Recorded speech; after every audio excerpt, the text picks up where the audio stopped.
Destin here at Gamescom 2016 with Deej, Bungie's Destiny Community Manager. How are you doing today? I'm good. Glad to be here. So we're very glad to have you, obviously. We've talked with you many times on the show. Today you're bringing us Rise of Iron. Yes. So with Rise of Iron, you've said a lot about it. It's new DLC coming to Destiny.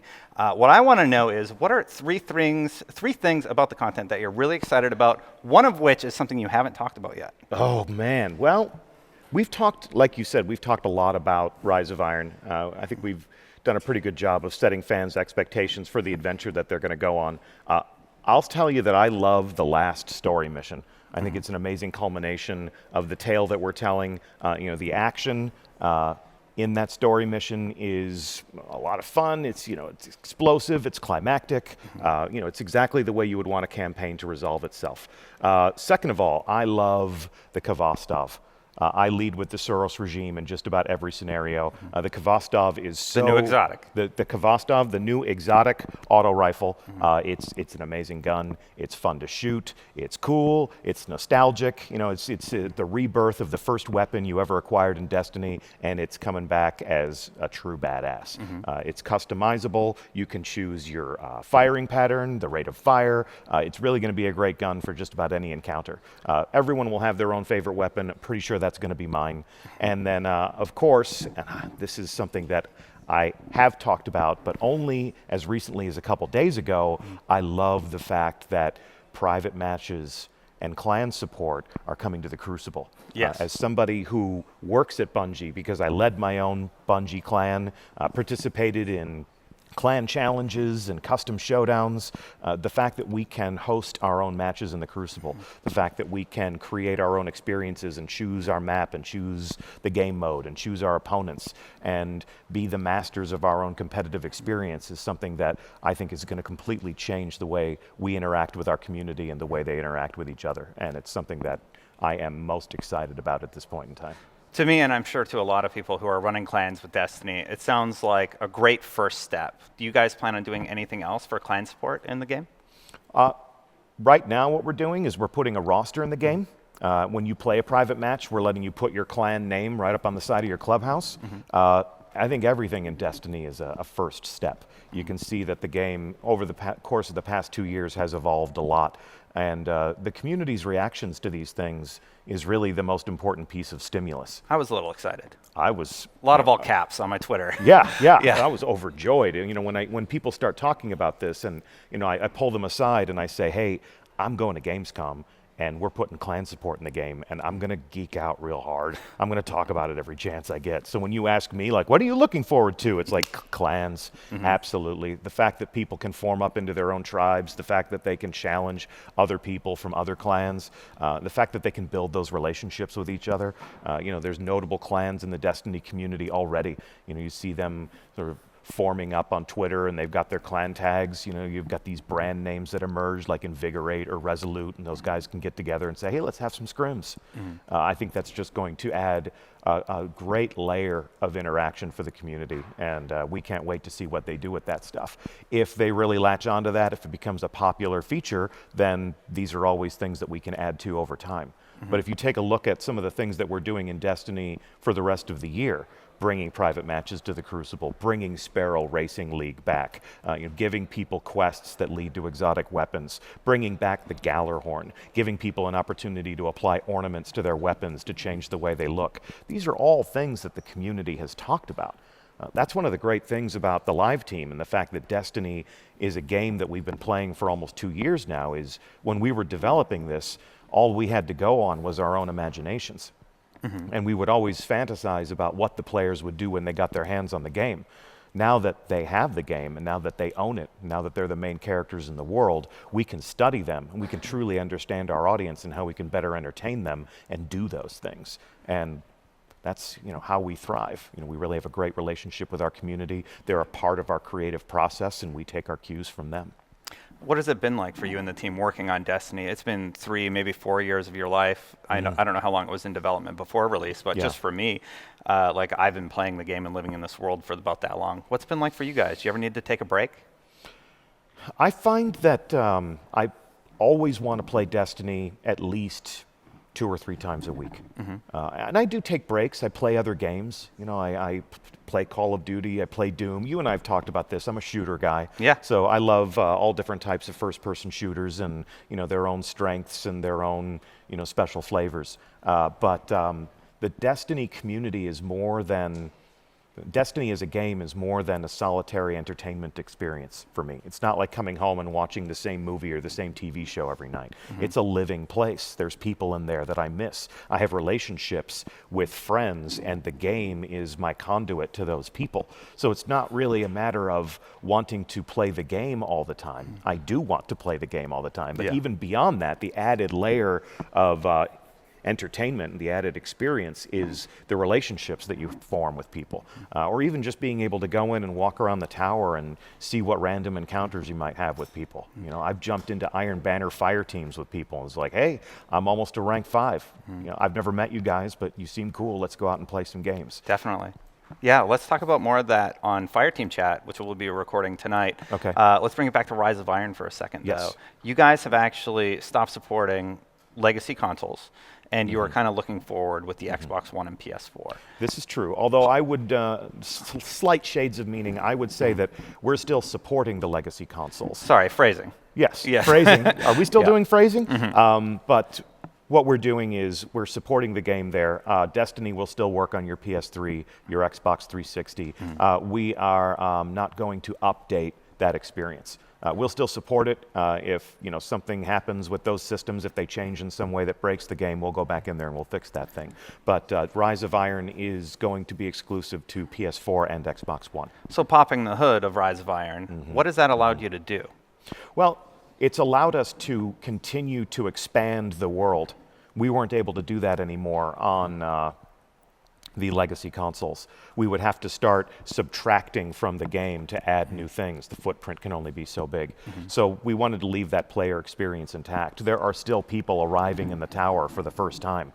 There are still people who are playing through those original adventures for the first time, and we wanted to keep that intact. But with Rise of Iron, we're adding things like clan features, we're adding a new zone, we're adding, you know, all sorts of new things to the plague lands. We're adding new enemies. We're adding new weapons. All of these things take up space. And the new consoles, the PS4 and the Xbox One, were the only devices that enabled us to expand in those directions. One of the things you're adding is the new map. For example, we'll talk about Icarus, which is a PlayStation exclusive map. We'll cut to that in just a second. And while we're on that topic, when will the PS4 exclusives like Zen Meteor be coming to Xbox One? Yeah, on the box, on destinythegame.com, it's all there for anyone to read. It sounds like fall 2017, but obviously the fine print does a better job of setting those expectations than I do, so those are the places to look for that information. So with Icarus, I believe they said that they saw some real-world inspiration here, like salt things that superheat salt. Yeah, salt. Were there any other design elements in Rise of Iron that got some cool influence like that from the real world? You know, the environment artists, they take a look at the real world. We want Destiny to be a game that is relatable, but at the same time surprising. You know, it's the world you know, but it has been made strange by the passage of time. So when you take a look at a place like Icarus, you can see here that curved surface on the perimeter there. Those are the mirrors that are reflecting the sunlight. You know, if you're collecting solar energy, Mercury's a great place to do that. You know, they get a lot of sunshine on Mercury. And the idea is that this is a human installation on Mercury. You know, we've been on Mercury before fighting on Crucible maps that had Vex origin. You know, as the Vex make their way through our solar system and convert those worlds to their own. But this is an actual human installation. You can see some of the sigils of the war mines. So this is almost inspired by that Rasputin style of architecture that you've seen in some previous adventures. Cool. In terms of the rest of Destiny, I think if you take a look at the Plague Lands when you play, if you take a look at old Russia, you know, we've sort of explored the Soviet traditions of space exploration. You know, there was so much reference material that depicted Baikonur. And when I come here to Gamescom and we meet with the Russian community, they have so many things to say about exploring a fallen Ketch capital ship and seeing an old Soviet nuke lashed to the ceiling and netting. So we want people to see those cues, not to get lost completely in the science fiction, but to be reminded this is the world I come from. I'm defending my own home, and it's a place that has been shattered and rebuilt over time, and the adventure is one of going and finding those relics, finding those shards of the civilization that was lost, even finding a weapon that's named after an old conqueror. There are so many little slivers of history and legacy in Destiny, and we want to remind people that this is the world that you know, but it has been completely transformed. So you always hide a lot of secrets in all of your content. We're about to find more in Rise of Iron, but looking back at Taken King, did players find everything that you hid in that build? I think players find everything that we ever hide in anything. I think the biggest mistake we can ever make as developers is underestimating the power of millions of eager guardians with a heart of exploration to figure out everything we can throw at them. There's always conspiracy theories, there's always speculation about if we look in one corner, we might find one loot crate or something that's been secreted away. But our community is like seawater. If your hull isn't watertight, they're going to figure that out pretty quickly. Archon's Forge is a new cooperative arena. How much does that differ from the currently available Prison of Elders? Yeah, it's similar to Prison of Elders or Court of Oryx in that it is wave-based combat. It's got some interesting rewards, it's got some interesting boss encounters, and it's on a new given theme. Prison of Elders was very interesting, House of Wolves additive to the game. We try to add something to the player experience with every new adventure. So if you imagine a prison underneath the reef, gladiatorial style combat, that was specific to House of Wolves and the story we were telling. If you think about the Taken King and the Court of Oryx, that's summoning these demons, and doing war against them in this house of horrors. That was very thematic with exploring the dreadnought and confronting these gods. And then with the Rise of Iron, the story that we're telling is one of this technological outbreak and this new enemy, and going down into these old dungeons, these old silent vaults where this Golden Age technology was dormant and has now been awoken again. So it'll be a fun opportunity for Guardians to express their power. It'll be a fun opportunity to use that axe. Yes. So, there's spectacle weapons in there, and there's interesting moments of power that any player can enjoy. Do you think that private matches, going back to multiplayer, we're watching multiplayer right now, so why not? Why not? Do you think private matches are going to kind of open the door for Destiny to become bigger in the esports sector? Yeah, we'll let the player lead the way to that. When we talk about private matches, we talk about supporting the competitive community. The term esport signifies many different things to us. This is my gameplay, by the way. Sorry, everybody. No, Destiny takes all kinds, man. I'm not going to judge you. I'm in no place to do so. I'm a total casual player, and I enjoy Rise of Iron. I enjoy playing Destiny in the Crucible as much as anybody. The truly competitive players will have an opportunity to turn Destiny into whatever sort of competitive experience they want. And we'll let them show us if Destiny is an esport. So how does it work? You go into a private match. Is it host-based? Is it based on the guy hosting's connection? It works the way the Crucible works. It's the same type of thing. It's just we're taking away the matchmaking algorithms and we're letting you choose your opponent. I'm not an engineer, so I'm not going to make the mistake of trying to explain how our netcode works. But we're not really using any different systems. We're just enabling you to choose your opponent. Very smart. Or lack thereof. Yeah. And I'm always saying that at Bungie. I'm always telling the fans, like, you know what, let's get a smart person to answer this question. Let's get an adult to have this conversation, because that's really what I do, is I complete that connection. That's why I'm always block quoting people in the blog articles. Deej, so there's two things I want to ask about. The first is I love the original raids. I asked Scott this yesterday, and we'll talk about it more on the show, the Fireteam Chat show. Okay. But why? I don't understand why you guys just let your old raids die. They're your premier piece of content. Not die. Like, that's a strong way to phrase it. No. But there's not as much of an incentive to play through them again. I would love to see them brought to current light level. Is the team looking at that as an option? It's a piece of feedback that they're certainly aware of. In terms of how we spend our time, in terms of the things that we decide to make, we would much rather make a new raid If I told you that you could have a new raid or you could have a reappropriated old raid, my assumption is that you would want the new raid. So there's a new raid in Rise of Iron.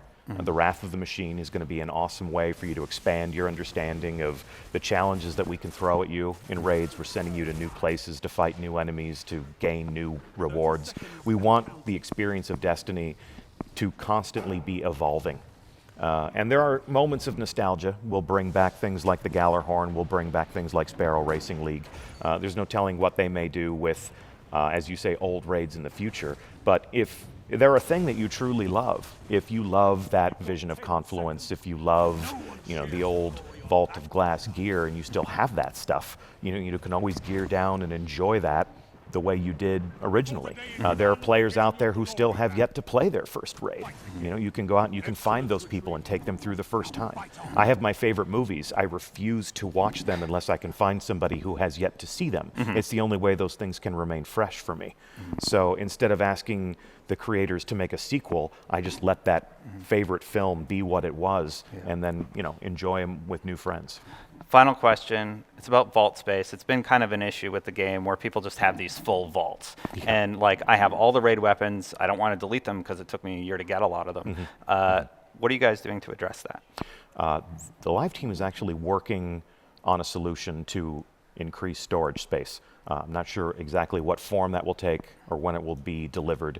We've taken moments in time throughout the course of the evolution of Destiny to give you more places to put more stuff. And that's just a requirement as we add more stuff to the game. And as you're looking at Rise of Iron and all the new gear sets, new raid gear, new Iron Lord gear, new Trials of Osiris gear, new weapons that you're going to get, new exotics, quests that lead to these amazing artifacts that you can add to your systems, yes, you're going to want more places to put those things. They're aware of that feedback. It's been heard loud and clear, I can assure you. This is not something that we're going to deliver on launch day for Rise of Iron, but they tell me it's coming soon. Coming soon. When is Rise of Iron coming?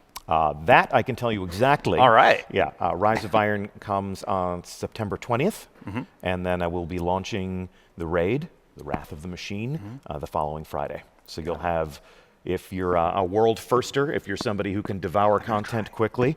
I'm going to try. You're going to world first it? Going with Planet Destiny. Okay. So we're teaming up. We're going to give it a shot. Good. Yeah. I wish you all the best of luck, and I'll build a monument to you on the blog if you can win. Okay. We love lining people up on that starting line and sort of cracking that virtual starter pistol. But eventizing the beginning of a raid is something that we have a lot of fun doing, and we're going to do that on the Friday immediately following the launch of the game. So you only have a few days to gear up. What time? And get ready. Do you know the time? 10 a.m. sharp, Pacific. It sounds like 10 a.m. Pacific time. All right. But I reserve the right to change that. Okay. If I get home and the raid team says, no, brah. Got it. So. Well, we need to wrap. Thank you so much. It's a pleasure every time we get to discuss it really Destiny. is. Thank you so much. Guys, we'll be back with the next segment in just a second. And for more on Gamescom 2016, you're already in the right place. IGN.